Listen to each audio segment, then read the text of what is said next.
Hello, everybody, and welcome to this online premiere of a long lost film called Builders Crack the Movie, a video about union organising in the construction industry in the 1990s. Because we're all self-employed, very rarely is there any industrial action in the building industry that goes through a proper balloting process, because it would be, who would you ballot? Because normally we don't work for the main firms. So there's a tradition of this rank and file activism in construction. And in 1991, a rank and file group was set up, which was the Joint Sites Committee, and Mick Dooley, who's here, was the man who set it up. At the time, there was a recession was biting in, and wages started to be cut.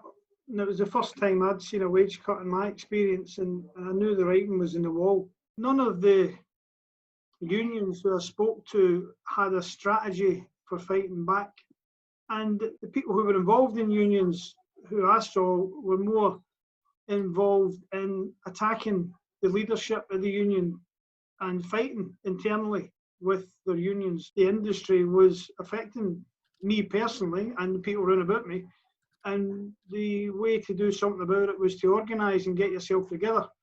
And if the official trade union movement were not going to do it, then we had to do it ourselves, and that was that.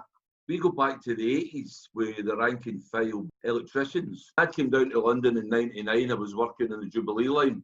They were trying to force workers to go down into the Jubilee and the air condition, etc. It was very dangerous. I'd been back to university and I was wanting to get into video making. Me and Dan thought, let's do something. Like John said, we were both activists in the construction industry in the late 80s in London, and we had a very effective rank and file organisation that had an extensive stewards network that delivered real gains. I realised that I'd been blacklisted effectively and ended up going to America and doing various things, including getting into the film industry. Came back here about 8 years later, had access to a lot of filmmaking equipment because I was working in feature films, spoke to old comrades like John, and we just thought these sort of stories of working class activity need to be told. So John and I certainly came to this as trade union activists, who people who believe in rank and file activity and the power of the working class rather than as filmmakers. And it's in that light I hope you enjoy the film.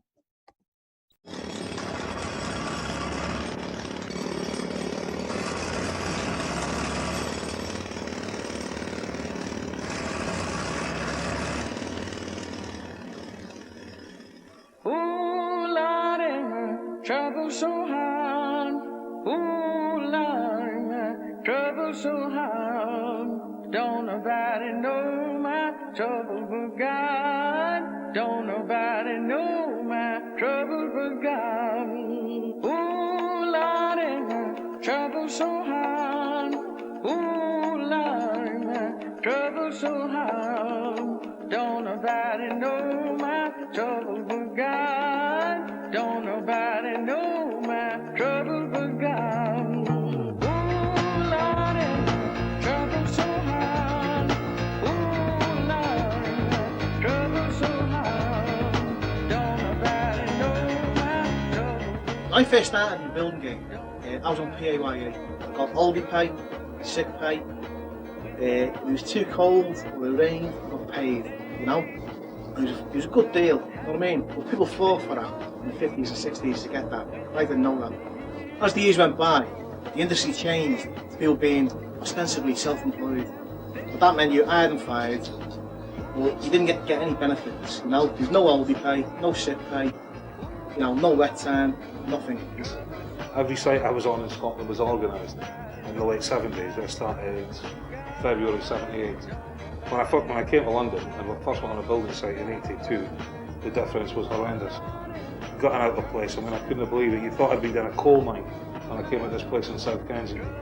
The difference, where there was no organisation, where there was organisation. It was like two different worlds. The demolition blokes found what they thought was asbestos. I as a safety net, made a big fuss about it, saying it was asbestos. And basically, at the end of the company, Costains, who are meant to be one of the big players in the industry, not some tin-bomb little Southern, Costains basically come out to me and said, shut your mouth, put it down the road, not doing nothing about it. He actually told me, under no uncertain circumstances, that if I don't leave the job, that he was going to land me in intensive care. I mean, that's the sort of people you're dealing with on a building site. You might look at employers, they're all PAYE now, but at the end of the day, they run about acting like a bunch of thugs, treating people like rubbish, and it's just not on. I mean, why should I have to go to work and put up with that sort of rubbish? Getting into a fight with somebody, I don't want to get into a fight, I go to work to earn my money. Our working life is a short one. I mean, I don't be laying bricks when I'm 50, it's bloody hard now, I'm 35. The reason they're making such big profits is precisely because they're not paying the builders, the fellas who are actually doing the work, any holiday pay or any sick pay. Quite often you're in areas that are 4 or 5 foot high, so you're bent up double, down on your hands and knees, and basically shit and water, you know? They're forced into a situation of working 7 days or 6 days, if you can get it, just to survive, just to make enough to live. Look at that case in Hull. 3 guys killed on a site that the health and safety executive had closed down, had put a prohibition order on. They shouldn't have been working there, and Hull Council had closed down as well. So how can a subby get away with putting men to work on a site that should be closed? they then die. That man should be in jail for murder. Investigators have spent the day sifting the wreckage of a crane which plunged 400 feet to the ground, killing 3 building workers. The accident happened at the new HSBC Tower under construction at Canary Wharf in East London. This is the 5th death at the Canary Wharf site. Only last year a construction worker died when scaffolding collapsed at the adjacent Citibank development. These things should not happen. You've got regulations that make it very clear that things have to be designed in order to make absolute safety requirements, particularly this type of work. You've got more powers of safety these days in the shops do. Safety was one of the main things that kicked off the Jubilee line.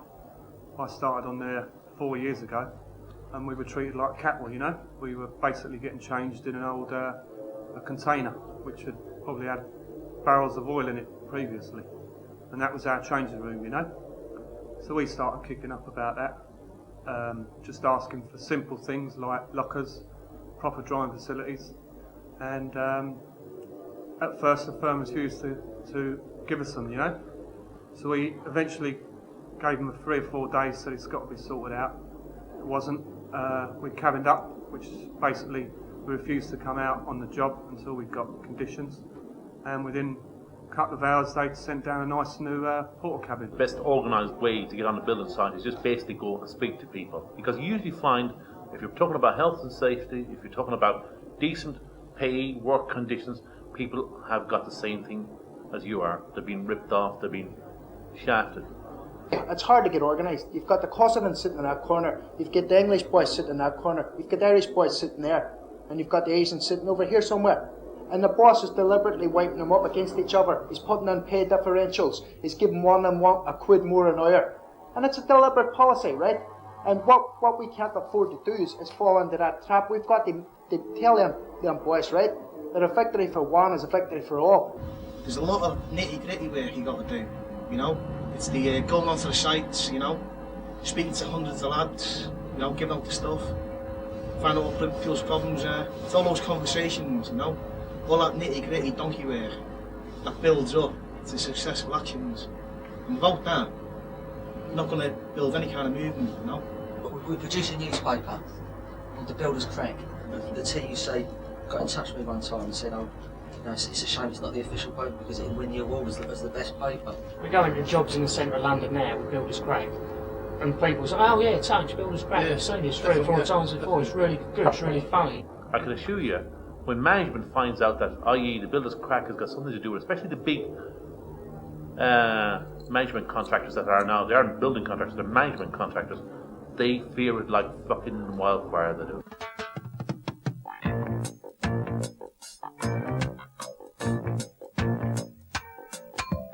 Get up, stand up for your right. Get up, stand up for your right.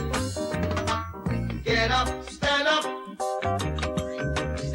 for your right. Get up, stand up, don't give up the fight. Preacher man, don't tell me heaven is under the earth. I know you don't know what life is really worth. generally speaking, our attitude is we don't care what union the lads on the job join, as long as they join the union. It's not there to replace the union. It's as an auxiliary, as it were. There's certain things that the union can't do, like when you break the law. They can't, we can't be sequestrated, whereas they can, so there's a bit of bother somewhere. We've got to do what's termed as illegal, which is sexual picketing, or anything illegal, sexual picketing, I don't know, putting out black propaganda that we can do, whereas the union obviously won't touch that with a march fund, so that's where we come in quite handy. Even the ones who ain't in the union have got a very good class consciousness, for want of another word. They all know who the enemy is, and the enemy's the governor, whether it's the main contractor or the subby. You know, I mean, there's no question of some sort of partnership, you know, could ever be built in the building industry between the fellas who work and the subby, because everyone hates the subby. Don't get angry, get even, you know. Don't physically fight them back. You know, obviously you've got to defend yourself. Well, hit them in the pocket. That's what scares them. So when their profits go down, if they got 40 geezers outside the job stopping concrete, or even 2 geezers outside the job stopping concrete wagons, that's big money. That's what frightens them. You know, like you talk to the average job lads out there and you meet them, they think these electricians and the plumbers and so on and so forth were a special breed, that they worked for a special firm, had special qualifications, that they came from somewhere that nobody knows, and they've disappeared. And believe it or not, when you talk to them, they don't realise that you were one of these people that worked on these jobs and know what you can get. And the only thing that they need to do is believe in themselves. If they believe in themselves, they can get these conditions. On one occasion, we had to be some blokes when we were giving the stuff out, they come to the meeting the next night, got in touch, and I ended up going to work with them on this particular job. And within 3 weeks, the job's out on strike, and we were the only site in London to get bank holiday paid. A lot of young lads that sort of half finished their apprenticeships and were going to end up just as mates and never ever qualified. We actually got them qualifications through Drake and Skull that we were working for. We got them sent to college, and it ended up probably about 50 young lads who were like 19, 20, really didn't have anywhere to go, ended up as qualified electricians. The whole of Jubilee line come out, you're talking 400 sparks here. Another 300-400 sparks in London come out with us. We took out the whole of Sellafield, Meffles in Scotland. It was a total day of action like the AW has never seen before. This was just solidarity, all stewards talking to each other, sticking together. In the end, we made the AW take out the SMA grade in the pay rise, which was like a big knock in the face for the employers, because obviously this was the thing they wanted to get through. But that's the first time there's been a day of action by Sparks for ages, you know. So that just shows what solidarity can do. Like Del Jensen, you know, people were knocked, £1,000 each. You just got to bang her out and go on strike. And it was fucking successful, right? I mean, you had 300 blokes outside the gates. A lot of them before that strike were racist. They were on about the Kosovans and the Albanians and everything else. When the Kosovans and the Albanians and the French workers even stood on that picket line beside them, you shouldn't have seen a different story there. The first concrete wagon that turned up, because we told the fellow we'd been knocked and we were picketing the job, RMC refused to cross the picket line.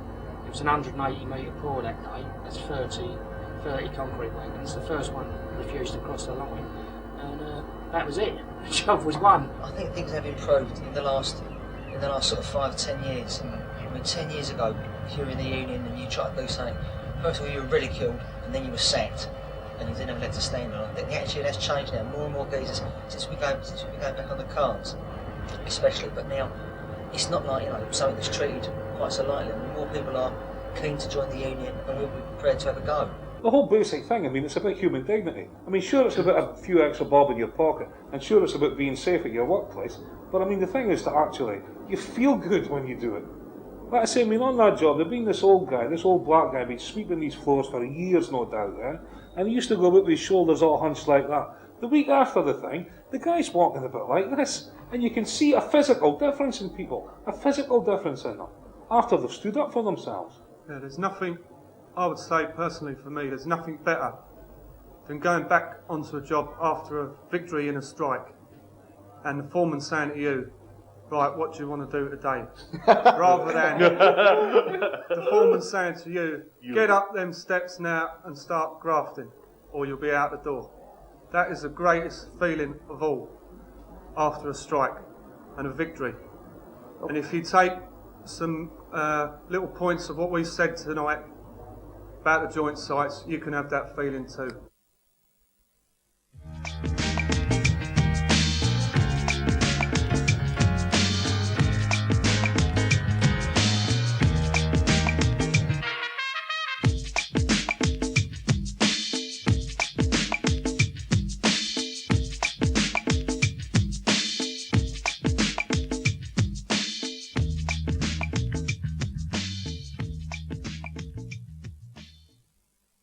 You haven't seen that film for more than 20 years, Steve. What did you think? When you look at the Rogues gallery that we had actually assembled there, we had the cream of the cream. The employers must have been shitting bricks when we moved onto a site. We organised at a time when building unions weren't doing anything. A lot of the officials were actively blacklisting militants on the sites. This was at a time when the Electricians Union was expelled from the TUC because they were so rat-baggy and like were supporting Rupert Murdoch. And the Joint Sites Committee was an alternative to that. It was a rank-and-file activist committee that actually got results. And I think in a way it pushed the unions into doing something. People were getting sacked for asking for a toilet. So people knew it was precarious. So people were kind of up for a fight. We're often told that precarious workers are too difficult to organise. But if you look at the history of the trade union movement, it's always precarious workers who lead, you know, the real fights that take place. You know, you only need to go back to the 1880s and the time of new unionism. The gas workers and the dockers started to organise and organise quickly through rank and file activity that actually, you know, created that boom in trade unionism and started, you know, the general unions that we have today. It's great listening to everyone over here about how you used to operate before when there was no social media. When I went to school, I was learning lots of information communication technology and stuffs. And I used those skills while I learned in school. The employers, they don't want us to communicate in the garages. And what they did was they segregated us and have our mid-relief points in the middle of nowhere. So workers were not able to communicate. And that's when we started to have small Facebook groups.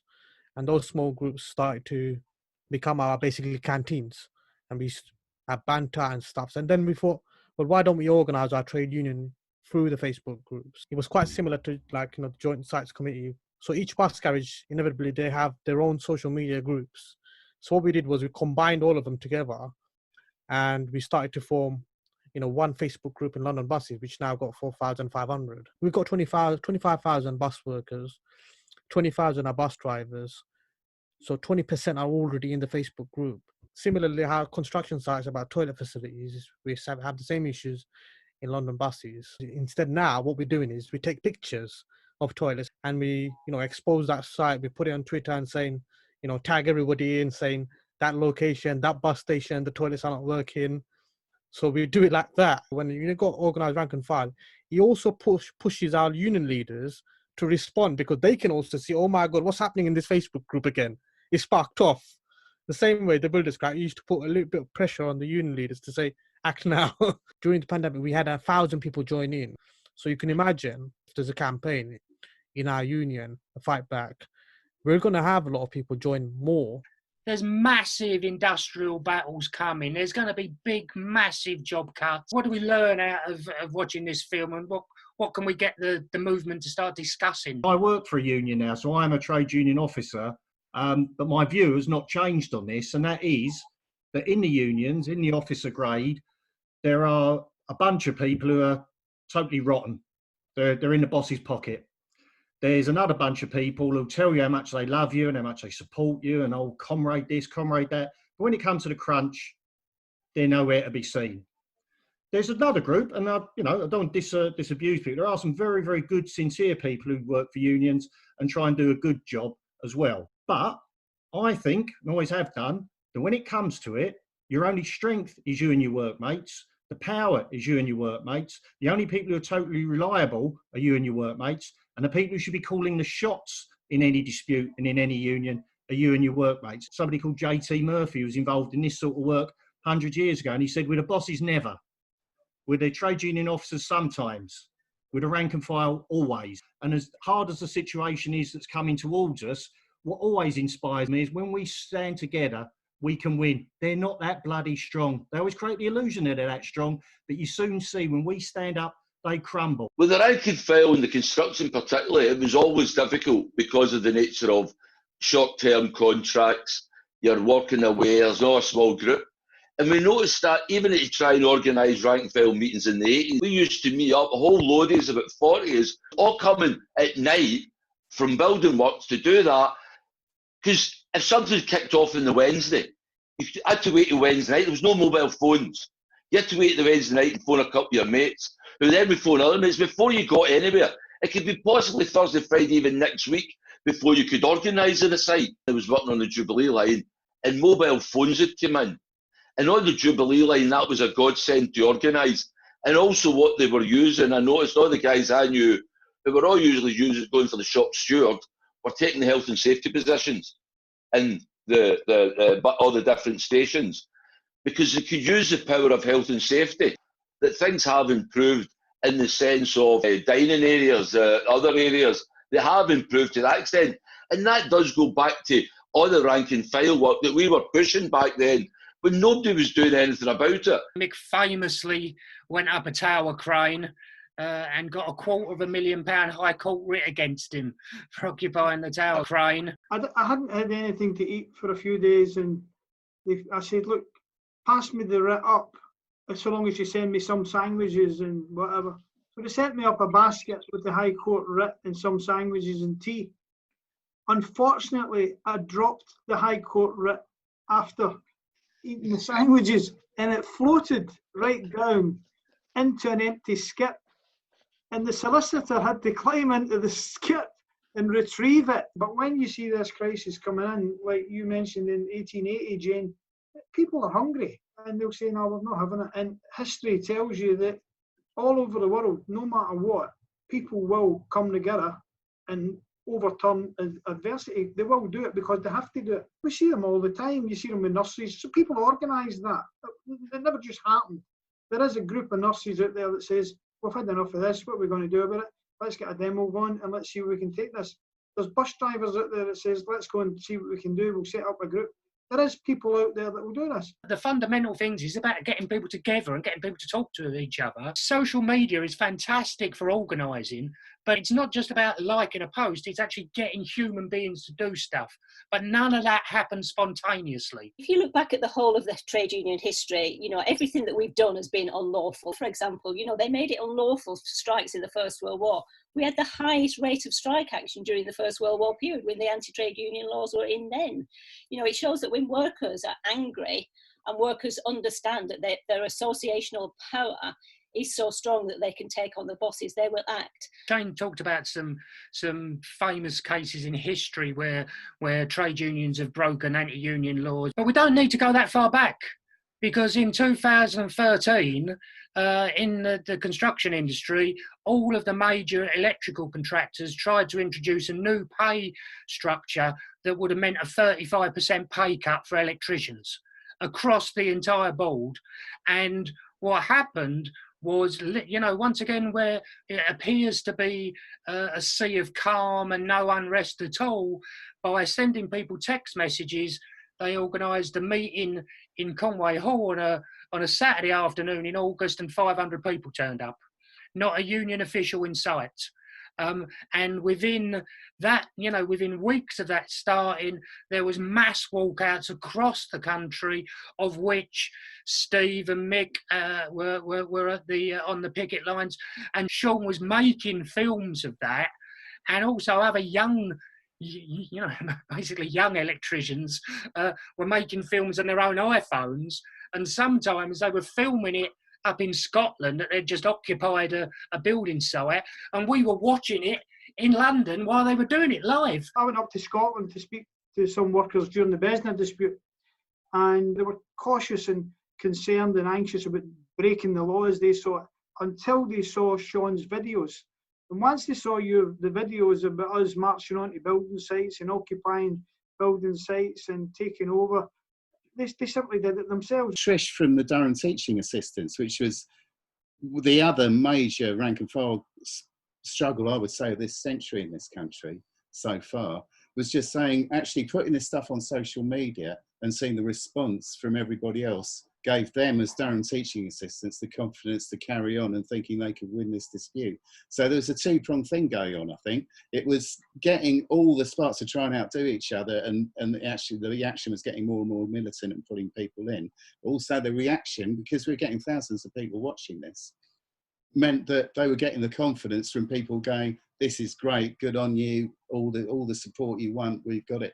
I think it built people's confidence as well. And then, like you're saying, Dave, people start to think, well, we can film our own bits of things and put them on the picket line. Actually, the quality of the filming wasn't very important, really. It was enough to show that something was going on. And actually, Stuart Hume, I think, deserves a special mention for the first one to start doing this stuff, and not only filming it, but getting up immediately and also sharing it and starting up Facebook pages along with Dan Dobson to make sure all this stuff happens. So I think you started getting, once people saw the possibilities of it, you got a whole new layer of young construction workers who thought, right, we know how to use social media, we'll run with this. When you see something visually, you realise then that can be done, that is possible. I mean, I went up a tower crane because I had heard about somebody doing it in Korea. If there's one lesson that I've learned since I've been doing this with Sean, is that I would never nowadays ever think of organising any kind of action, any kind of collective mobilisation, whether it's a protest, whether it's a dispute, whether it's, you know, a publicity stunt, but where we're getting lots of people along to stuff. I would never ever do it unless I get someone who can come along and film it, you know, because the whole purpose of doing it now is to film it and use social media. And that's something that really, you know, every activist should be thinking about nowadays.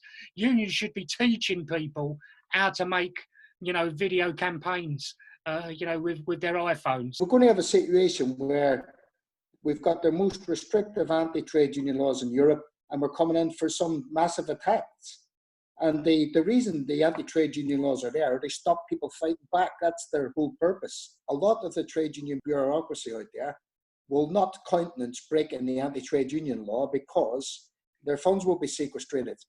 So therefore, I think that rank and file organisations in the coming period are going to be an absolute necessity. And I think everybody should do their best, really, to share the methods of organising that we've had in the past and adapt them to the future and allow these struggles at least a chance of success. We've spent a lot of time in the trade union movement opposing the anti-trade union laws and saying, you know, they should be changed. And yes, of course they should be changed.